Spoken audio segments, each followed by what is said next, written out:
First হচ্ছে স্যাম্পলটা আপনাকে জমা দেয়, কে জমা দেয়? এটা আমার যে সিনিয়র আছেন উনি আর কি, সিনিয়র মার্চেন্ট। উনি আপনাকে স্যাম্পল জমা দেয় বলতে কি কাস্টমারের অরিজিনাল স্যাম্পল আপনাকে দেয়? জি। আচ্ছা, তার মানে কাস্টমার অরিজিনাল স্যাম্পলটা আপনি আগে পান, জি। আর কিছু পান? আর টেক ফাইলটা দেয়। টেক ফাইল সম্পর্কে আপনাদের আইডিয়া আছে? টেক ফাইল কি বলেন তো? একটা গার্মেন্টস যে হবে ওইটার যত গুডসটা নিয়ে কাজ করব, ওই গুডসের অ্যাপ্লিকেটিভ যত ইনফরমেশন। আচ্ছা, টেক ফাইল এটা সম্পূর্ণ রূপ জানেন?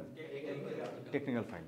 টেকনিক্যাল মানে হচ্ছে আমার এই গার্মেন্টসটা কোন ফেব্রিক দিয়ে হবে, কোন ইয়ার্ন এখানে ফেব্রিকের ইউজ করা হয়েছে, এটা হ্যাঁ রাইট, কোন অ্যাক্সেসরিজ হবে, এটা কত জিএসএম এর ফেব্রিক, ঠিক আছে, এটা কি আপনার ডেনিম শার্ট নাকি টি শার্ট নাকি পোলো শার্ট নাকি jeans, what is it, pant, হ্যাঁ এটা স্কার্ট, এটার একটা স্পেসিফিকেশন এখানে থাকে। আর কি থাকে? মেজারমেন্ট থাকে, ঠিক আছে, এখানে মেজারমেন্ট থাকে। হ্যাঁ হ্যাঁ, তারপরে ওইটা বাই হাউস থেকে নিয়ে এটা মূলত আমি হচ্ছে ফ্যাক্টরি যে জুনিয়র মার্চেন্টাইজার যেমন আছে আর কি, ওনার কাছে দিয়ে দিলে উনি পরবর্তীতে একটা শিডিউলিং করে যে এই টাইমে আপনার স্যাম্পলটা করা হবে বা এই টাইমে পাবেন। আচ্ছা দেখেন, এখানে টেকনিক্যাল ফাইলটা যখন আমরা পাচ্ছি, সাথে সাথে যখন আমরা সাপোর্টিং স্যাম্পল পাচ্ছি, সবসময় স্যাম্পল যে কাস্টমার দেবে তা না, সবসময় স্যাম্পল কাস্টমার নাও দিতে পারে। আপনাকে ডাইরেক্ট ছবি দিয়ে বলতে পারে তুমি আমাকে এটা বানায় দাও, এমন অনেক কাস্টমার আছে যা খালি ছবি দিয়ে দিবে, ছবি দেখা বলে তুমি তোমার মতো এটা বানায় দাও। তখন আমরা কি করি?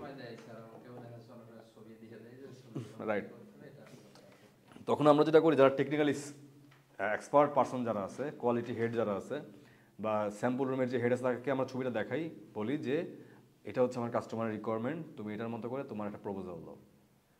আর যদি স্যাম্পল থাকে তাহলে আমরা স্যাম্পল ফলো করি, যদি টেক প্যাক থাকে তাহলে টেক প্যাকের সাথে আগে স্যাম্পলটা চেক করি যে টেক প্যাকের সাথে স্যাম্পলের সিমিলারিটিস আছে কিনা। এটাই যেটা বললো উনি, যে স্যাম্পল পাওয়ার পর জুনিয়র মার্চেন্ডাইজারের সাথে ওনারা বসে এটা সিস্টেমেটিকলি কী কী আছে সব কিছু ওনারা চেক করে, যে আমার স্যাম্পলের সাথে যদি টেকনিক্যাল প্যাকের কোনো ধরনের কোনো চেঞ্জ থাকে সেক্ষেত্রে আমরা কী করি?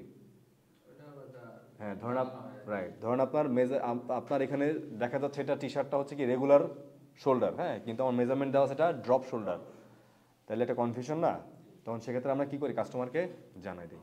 হ্যাঁ, তারপর ওটা মানে ওরা ফ্যাক্টরি মার্চেন্টাইজারদের দেওয়ার পরে ওনারা যে শিডিউল দেয়, শিডিউল অনুযায়ী ওনারা ওটা কাটিং করেন, কাটিং করে তারপর ওটা স্যাম্পল সেকশন থেকে সুইং করেন, করে ওয়াশ বা অন্যান্য যে প্রসিডিউরগুলো আছে ওটা কমপ্লিট হওয়ার পরে ওটা ফিনিশিংয়ে যায়।